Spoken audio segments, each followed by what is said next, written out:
રાજ્ય હવામાન વિભાગે જે આગાહી કરી છે, આજે આગામી 3 થી 4 કલાકમાં કચ્છમાં ઓરેન્જ એલર્ટની અને સૌરાષ્ટ્રના જિલ્લાઓમાં યલો એલર્ટની એવી જ કંઈક આગાહી ખાનગી હવામાન એજન્સી વિંડીની પણ છે.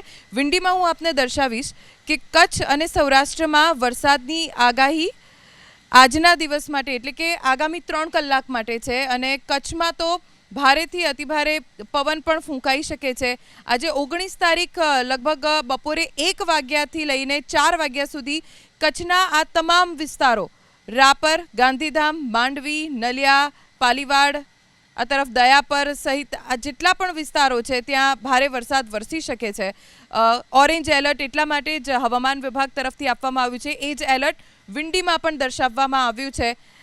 તો સાથે સૌરાષ્ટ્રના વિસ્તારો, કેમ કે કચ્છને અડીને આવેલા આ જે દરિયાકાંઠાના વિસ્તારો છે ત્યાં પણ આગામી 3 કલાક યલો એલર્ટ આપવામાં આવ્યું છે.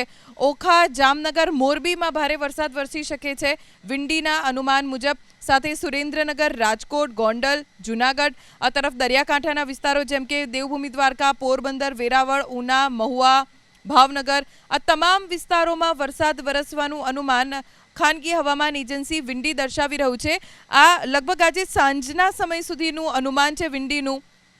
ત્યારબાદ આપ જોઈ શકો છો કે સૌરાષ્ટ્ર અને કચ્છના આ વિસ્તારોમાં વરસાદનું જોર ઓછું જોવા મળી રહ્યું છે. જો કે રાજ્ય હવામાન વિભાગની તો એ પણ આગાહી છે કે 20 તારીખ સુધી રાજ્યના અલગ અલગ વિસ્તારોમાં વરસાદ વરસશે.